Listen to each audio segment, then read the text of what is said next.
Bueno, esta va a ser una charla un poquitito diferente porque es muy basada en una experiencia personal y quería saber cuántos de ustedes tienen conocimiento, conocen de alguien o saben de diabetes de los que están acá adentro. ¿Tienen diabetes o conocen a alguien? ¿Conocen a alguien? Perfecto. Bueno, primero que nada les voy a contar un poco de mí. Mi nombre es Ana, llegué a Uruguay hace 17 años, me casé y mi marido me importó para acá. Soy argentina, pero hace ya muchos años que estoy acá. Estudié biología molecular, nada que ver con el área de tecnología. Cuando vine para acá incursioné en el área de calidad. Yo también venía del background de calidad de ISO 9000, auditor interno ISO 9000, ISO 14000, todas las ISOs que se les ocurran. Y después empecé en el área de calidad, fui evolucionando en el área de calidad y me dediqué específicamente a la calidad de datos. Y eso es en lo que trabajo ahora. Es mi pasión, la data. Yo digo que así como algunos dicen que, bueno, hace 24 horas no fumo, yo digo hace 24 horas no corro una query, para los que me entienden, o sea, es un tema bastante complicado. El año pasado nos tocó afrontar el diagnóstico de diabetes tipo 1 de mi hija. Mi hija tenía 9 años cuando le diagnosticaron diabetes tipo 1 y fue una semana antes de comenzar las clases, para que ustedes se hagan una idea del contexto. Ella es mi hija, Josefina, y siempre cuando te diagnostican diabetes, por lo menos en los niños, tienen un proceso que tienen que pasar sí o sí por terapia intensiva, por la unidad de terapia intensiva. Y estando en la unidad de terapia intensiva, la primera noche, cuando fueron su pediatra y la endocrinóloga, lo primero que nos dijeron son estos dos mantras. Ella es Josefina, no es diabética, tiene diabetes, y ella tiene que hacer vida normal. Imagínense ustedes, como padres, como familiares, cuando te dicen tiene que hacer vida normal. Yo me quedé toda esa noche pensando, para que ella haga vida normal, yo tengo que dejar de trabajar. Estamos hablando que la diabetes tipo 1 es insulino dependiente, por lo tanto requiere la inyección de insulina porque el cuerpo no la genera. No tiene ningún otro problema en todo el sistema de procesamiento del azúcar, pero no genera insulina. Por lo tanto, la insulina es exógena y hay que inyectarla. Yo dije, bueno, vida normal, en 5 días arrancábamos las clases, no sé qué tipo de vida normal podamos llegar a realizar. Pero bueno, era todo nuestros planteos en ese momento. De repente, ¿qué es lo que pasa con el diagnóstico? El niño tiene una vida independiente, donde hace su vida normal, va a cumpleaños, es autosuficiente, va a pijamadas, va al colegio, doble horario, hace actividades físicas, todo eso. Obviamente come dulces, porque si hay un niño que no come dulces es muy raro, pero comen dulces, galletitas, tortas, helado, todo lo que se les ocurra, y lo fundamental es que comen cuando quieran y lo que quieran. Y de repente pasás a estar en un estado donde sos totalmente dependiente de una persona, empieza la rebeldía, el por qué a mí, los miedos, y ahora qué hacemos, cómo vivo con esto. Ser distinto, que es terrible para ellos ser distinto, porque ellos ninguno quiere ser distinto, quieren ser todos parte de la comunidad. Entonces uno está mientras está en esos primeros días, está en esa situación, y acá para mostrarles un poco lo que es una rutina de una persona con diabetes tipo 1, estando en el hospital. Eso que ustedes ven ahí se llama la medición de glucosa en sangre y lo que se hace es, se pinchan con un estilete, sacan una gota de sangre y con eso se mide en ese aparato con una tirita medidora. Eso lo tenía que hacer todas esas veces en cada una de esas comidas a lo largo del día. Sobre todo la más traumática es la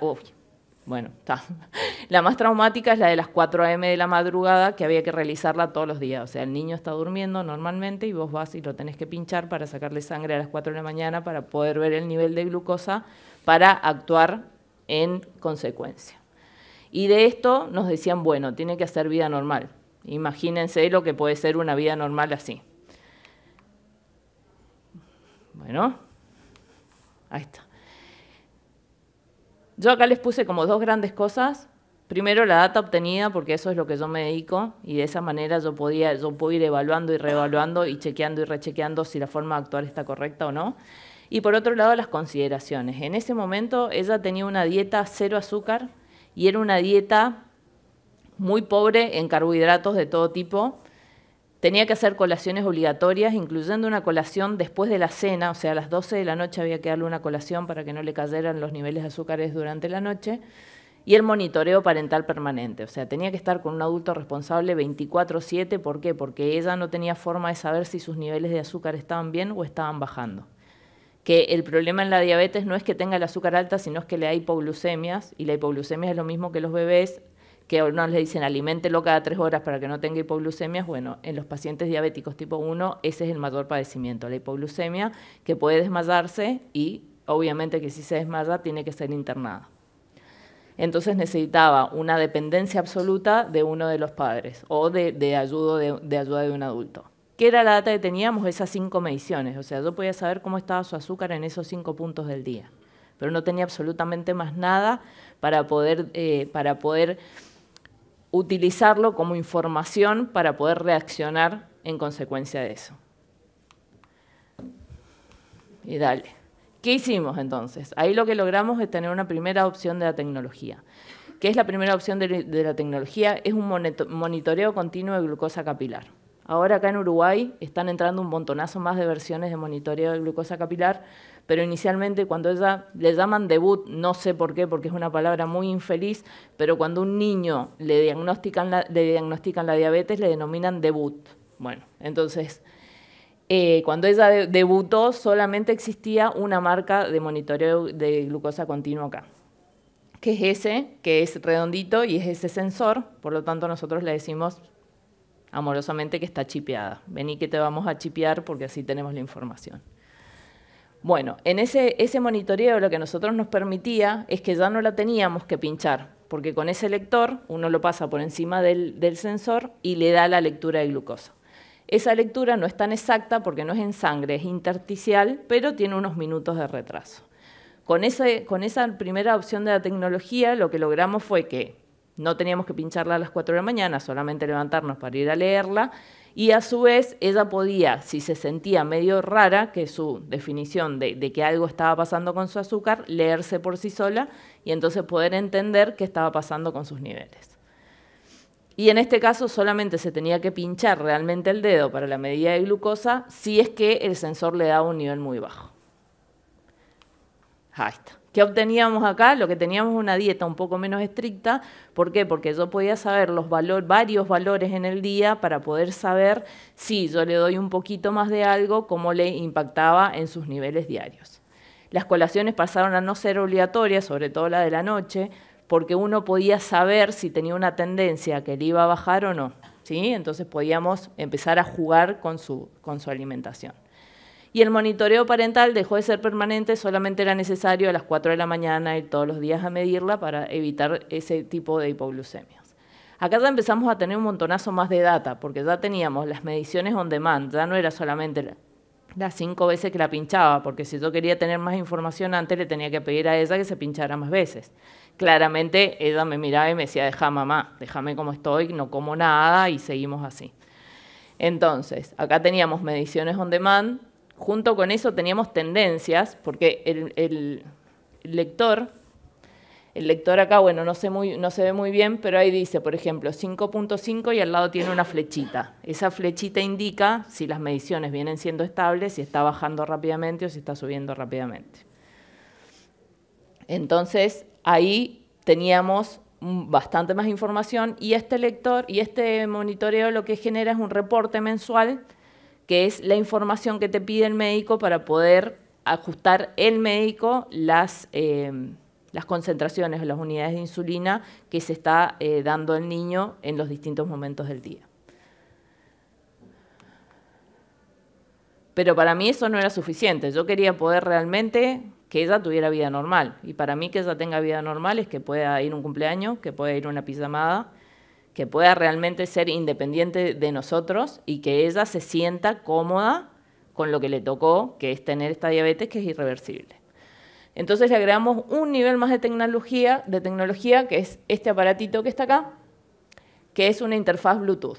Con esa interfaz Bluetooth lo que logramos es tomar continuamente las mediciones de la glucosa, ya no eran on demand, teníamos las mediciones continuas, y en base a esas mediciones continuas poder tenerlo en forma permanente para poder ir viendo su proceso a lo largo de todo el día, de acuerdo a su alimentación, a las unidades de insulinas que se había puesto y todo el desarrollo. ¿Tenés una pregunta? Sí. Cuando vos decís una interfaz Bluetooth, ¿qué hicieron? ¿Generar una aplicación No. en el celular? O... Es este aparatito, se llama Miau Miau, no lo venden acá. Lo venden acá, sí, hay una página, si alguien quiere después se la paso, pero este aparatito lo que hace es manda a una aplicación que se llama Night Scout. Claro, por eso Sí. es lo que te preguntaba. Sí. O sea, tenías una aplicación en el teléfono que te mostraba, ahora está así. Sí, eso se llama Night Scout y es open source y está desarrollada para diabetes. Entonces vos te interaccionás con Night Scout para poder obtener en el celular las mediciones, ¿sí? Entonces, acá lo que nosotros logramos es, ya no la medíamos más a las 4 de la mañana y además de eso, muchísimos menos pinchazos y ella podía ver sus tendencias en su celular y poder saber, por ejemplo, si va a merendar, si se comía 3 galletas o se comía 4. Entonces esa pasa a ser también es ella la que define cómo va a ser su tratamiento, más allá de que obviamente es un niño y uno tiene que decirle esto sí, esto no, pero ella podía definir cuándo, qué y cómo, ¿sí? ¿Qué logramos obtener acá? La dieta es totalmente flexible, ella en este momento puede comer azúcar, cosa que no podía hacer durante toda la primera etapa, ¿por qué? Porque ella puede comer azúcar, porque ella ahora sabe cuánto tiene, le decimos cuántas unidades de insulina se puede poner y ella se puede comer la torta de cumpleaños. Que eso era impensable cuando comenzamos con el diagnóstico, ¿sí? Las colaciones adecuadas. Ella, por ejemplo, si ella ve que está en un nivel de azúcar alto y no tiene ganas de comer la colación, no se la come. Antes era comer. Entonces ella ahora puede definir qué va a hacer con esas colaciones. Si las toma o no las toma. Si está baja, obviamente, bueno, Caro lo vivió ayer en carne propia, me llama y me dice, mami, estoy media bajita, ¿me puedo comer una gomita? Y ella se come la gomita con azúcar, ¿sí? Entonces, la vida de ella cambió rotundamente en ese aspecto. Sobre todo también tener mayor independencia, porque ella, al saber que nosotros también la estamos monitoreando, ella, por ejemplo, ahora va tranquilamente a una pijamada porque sabe que yo le voy a avisar a ella si se tiene que comer algo porque le está bajando rápidamente el azúcar. ¿Qué obtuvimos? Bueno, la medición continua de glucosa, tendencias y predicciones de forma continua y seguimos teniendo el reporte que nos lo da la segunda capa de tecnología. Yo no sé, seguramente voy rapidísimo, pero ustedes más o menos me van diciendo. ¿Cómo optimizamos para nosotros lo que nosotros necesitábamos? Porque yo a este punto yo vengo de un ambiente donde tengo mucho de investigación científica, después me dediqué a calidad y por último a calidad de datos. Entonces yo decía, bueno, buenísimo, tengo todo esto. Yo ahora necesito tener todo bajo control. Y entonces ahí, por allá lo veo a Diego que trabajó con mi marido. Gracias a Dios tengo un marido que es desarrollador y entonces yo le doy los requerimientos y él me desarrolla las cosas. Yo después se los pruebo y ahí es donde casi nos divorciamos, ¿sí? O sea, cuando yo empiezo y le digo, bueno, yo necesito que a mí me avise automáticamente cuando yo tenga que darle azúcar a José. Punto. Bueno, hacía. Una vez me falló y yo, si me falla una vez no me sirve, me sigo levantando a las 4 de la mañana todos los días y esto me falla. Bueno, me decía, pero tenés que dejar estabilizarlo. No, o funciona 100% o no nos sirve. Así de categórico, porque estábamos hablando de la salud de mi hija, ¿no? Entonces, bueno, no nos divorciamos, gracias a Dios, y logramos encontrar la solución. ¿Qué fue lo que hicimos? Bueno, por un lado, yo ahí dije, todo este sistema es igualito a lo que yo hago en mi trabajo. Yo, por un lado, tengo las fuentes de datos, ¿sí? Que tengo que verificar cómo están esos datos, verificar si son de calidad, no tienen calidad, qué problemas de calidad tienen. Por otro lado, tengo el procesamiento de esos datos, donde tengo que ver que tengan consistencia, que la transformación de los datos sea correcta. Bueno, todo lo que hago yo en la parte de procesamiento.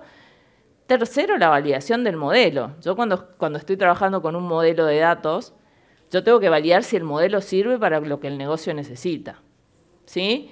Y por último, los reportes al negocio, que la información que yo le dé al negocio sea la que yo necesito. Y ahí me di cuenta que estábamos exactamente lo mismo. Yo tenía las mediciones. ¿Qué necesitaba de las mediciones? Bueno, yo tenía todas esas mediciones y tenía todas esas variables. ¿Qué información obtenía? ¿Qué información deseaba? Y cuando vi la información que deseábamos, hasta tener el miau miau, me di cuenta que solamente teníamos lo primero. obtener la data en el tiempo real mediante un dispositivo. Me faltaban todos los otros puntos. Yo quería procesar esa data para que me diera las predicciones y me diera la información que yo necesitaba. Entonces, ¿qué es lo que hicimos? Yo tenía por un lado la data, ¿sí? Esa imagen es la que te da el Night Scout, ¿sí? Que ahí es donde te dice la tendencia, y a su vez, si ustedes ven el 141 que tiene una flecha en verde, está en verde porque es menor a 150, que es digamos, el parámetro más alto en diabetes de que está normal, más arriba de eso está alta la glucosa, y te dice horizontal, quiere decir que está estable, ¿sí? Esa flecha tienen varias variaciones, digamos, puede estar subiendo, pero no muy rápido, subiendo muy rápido, o bajando, no muy rápido y bajando muy rápido, ¿sí? Pero a su vez te da todos los niveles de azúcar que tuviste en el día. Con esa información lo que hicimos fue, mediante Night Scout, subirlo a la nube usando Heroku, y después, cada vez que el sistema generaba una alerta, nosotros lo cargamos en una planilla Excel, y en base a esa planilla Excel nos genera eventos, que estos son los que ven ustedes acá. Tenemos dos tipos de eventos. Por un lado, uno que es un warning, cuando el azúcar baja, el nivel más bajo de azúcar que pasa a dejar de ser normal es 80 o 0,8. Cuando baja de 0,8 pero está por encima de 0,7 tenemos un warning, porque ahí por ahí se puede esperar a ver si se regula solo. Más abajo de 0,7 ya pasa a ser una alerta de hipoglucemia que hay que atender inmediatamente. Entonces lo que hicimos fue generar unas alertas, un warning que me suena una vez, y después cuando es una alerta en serio de baja, tenemos ambos dos en el celular, nos empieza a sonar la alerta y no se calla hasta que uno de los dos no le da un acknowledge. Porque de esa manera es la única que yo sé que si estoy durmiendo me despierto, o si estoy en una reunión le termino prestando atención porque ya sé que no es algo que pueda no atender, ¿sí? Y esto, para que vean un poco, esta es la imagen de mi celular y esa es la imagen del celular de Josefina. Josefina lo único que tiene que hacer en este momento es que está bien, deja de ser una niña normal, pero ella va con una riñonera con su celular, ¿sí? Eso es todo lo que tiene que hacer. Entonces, esta es mi imagen y esta es la de ella. Como ven, la de ella le dice hasta cuántos días le dura el sensor, le da. En la última imagen, para que ustedes vean, ella estaba en 90, bajando, pero bajando no demasiado rápido, pero ahí le dice que según como viene su azúcar bajando, en tantos minutos va a tener una baja por debajo de 80. Entonces ella con eso también puede medirse antes de esa baja para ver si realmente está bajando, comiendo algo para no entrar en hipoglucemia, ¿sí? Esa por un lado, y ahora, porque la vida no es tan feliz tampoco, ahora les muestro una hipoglucemia, ¿sí? Acá ven claramente cómo el azúcar se cae, no hay ninguna duda de eso, ¿sí? Allá están las alertas, y ahí ven, o sea, tampoco es inmediata la suba. Uno le da azúcar y tiene que esperar unos 15 minutos, pero ahí ven, en este momento, en esta baja, ella estaba bailando, porque baila todo el día, estaba bailando y se tomó una coca chica y se comió 3 gomitas y ahí le empezó a subir el azúcar. Y si ven, allá dice que le está subiendo rápido, ¿sí? Pero, ¿qué es lo que nosotros hemos logrado con esto? Que ella no haya tenido que ser internada nunca. ¿Qué pasa con una persona que no tiene todo este acceso a la tecnología? Probablemente el niño se desmaye o se quede dormido, y cuando está dormido ya no podés darle azúcar porque es peligroso, ¿sí? Entonces ahí lo que hay que hacer es llevarlo inmediatamente al hospital a la guardia.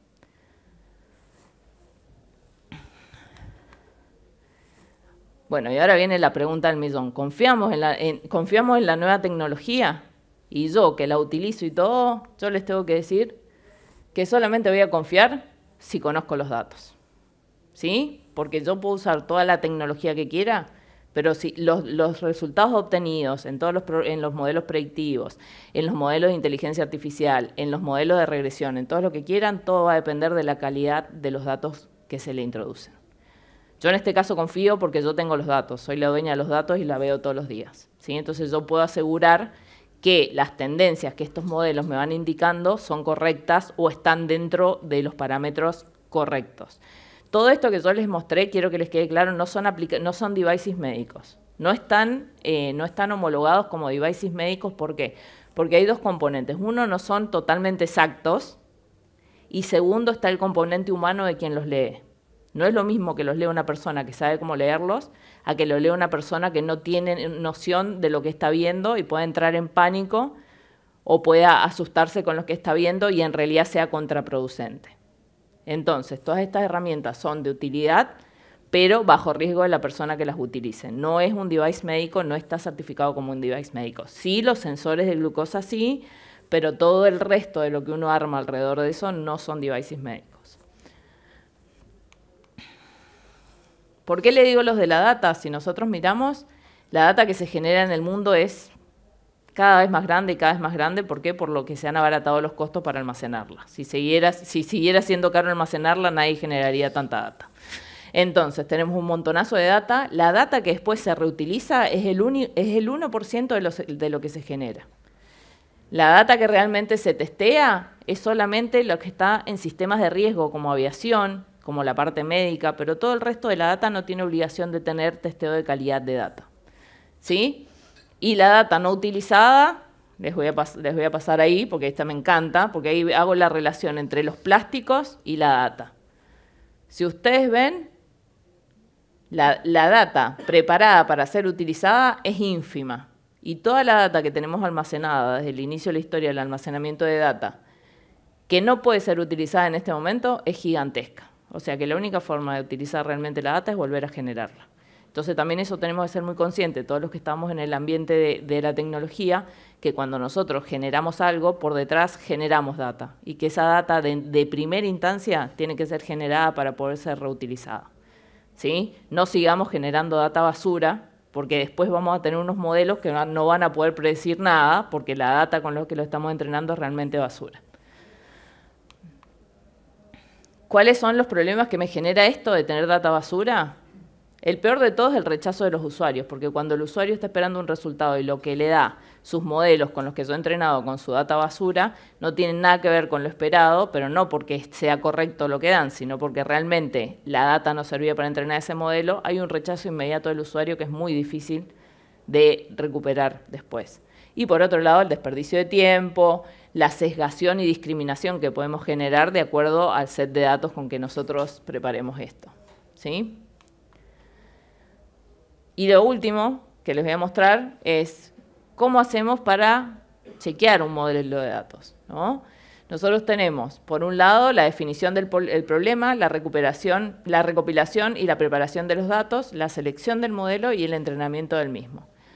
Esto no lo podemos hacer solamente en el área de IT, ¿sí? Esto requiere de un equipo multidisciplinario que va a depender de para qué quiero usar yo el modelo, cuándo lo quiero utilizar y dónde. Por ejemplo, no es lo mismo utilizar el mismo modelo con la data, por ejemplo, de COVID, de la evolución del COVID en Europa, que la evolución de COVID en Uruguay. No es lo mismo utilizar cualquier modelo en salud en Estados Unidos que hacerlo en Uruguay.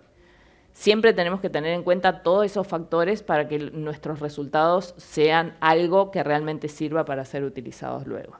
Creo que yo ya estoy en tiempo, ¿no? Así que, si tienen alguna pregunta... ¿No? Bueno, sí.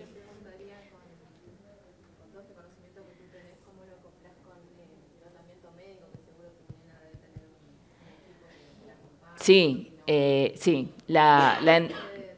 Cuando yo voy a la endocrinóloga, la diferencia es que yo al tener todo esto, yo puedo ajustar su tratamiento sin tener que esperar al mes que voy a la endocrinóloga, ¿sí? Por ejemplo, cuando ella está enferma, cualquier persona con diabetes que se enferma, el azúcar le sube inmediatamente. Entonces vos tenés que aumentar las dosis, pero no porque ella esté desequilibrada, sino porque la enfermedad ya se sabe que aumenta. Entonces yo no necesito esperar a ir a la doctora y decirle, bueno, me pasó esto, ¿qué hago? Y me mira y dice, ya es tarde. No, yo ya se las voy ajustando porque voy viendo todos sus parámetros. Entonces, por ejemplo, si yo sé que se va a comer la torta, yo le digo que se ponga una unidad antes de comer la torta y no voy y le pregunto a la doctora, ¿sí? Porque eso es lo que te da esta posibilidad, conociéndolo y entendiendo la enfermedad y el tratamiento. Soy terrible yo. Pero aparte me sirvió mucho mi background en biología molecular, porque siempre fui investigación. Entonces, para mí yo le cambio un parámetro y voy viendo cómo evoluciona de a un parámetro a la vez, porque si vos le cambias todo el tratamiento junto tampoco sirve. Entonces, voy cambiando un parámetro, analizo la data, pobrecita, pero bueno, es así, ¿sí? Pero sí, te facilita eso en que no se te desbalancea el tratamiento porque un día coma azúcar, porque vos sabés cómo regularlo, ¿sí? Y después sí, voy a la doctora y le digo, mira, hice esto y esto, y ella me dice si está bien o no está mal. O por ejemplo, ahora una de las cosas es que estaba haciendo mucha hipoglucemia en el horario del almuerzo. Y eso era porque, ahí está, puse mi cerebro, yo decía, pero ¿por qué? Si está comiendo lo mismo, tiene la misma actividad física y le estoy dando la misma cantidad de insulina, ¿por qué está pasando esto? Y es porque usan dos insulinas, una de largo alcance, que es la que le da como el basal de azúcar en sangre, y después otra cuando va a comer. Esta de largo alcance, ella me estaba pidiendo que se la pusiera un poquito más temprano y entonces la hora en que hacía el pico de bajada le estaba coincidiendo con la insulina del almuerzo. Pero eso, si no tenés los datos, no te puedes dar cuenta, ¿sí? Entonces ahora le pongo antes la insulina basal para que no le agarre el pico del almuerzo y no le haga hipoglucemia. Pero es todos los días una aventura. Ahora, si no tenés los datos, es una locura. Es como una súper locura. Y que ella pueda comer azúcar ha sido como el que ella ahora dice, sí, ahora sí soy normal.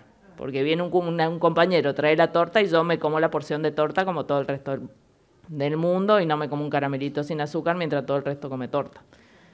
Entonces creo que en estas cosas es donde tenemos que saber utilizar la tecnología que se nos va proporcionando y cada vez tratar de ir un poco más allá en lograr democratizarlo, porque en este momento esto tiene un costo muy caro, pero ya se va tratando de democratizar. No, de nada. Gracias a ustedes por estar acá en esta charla.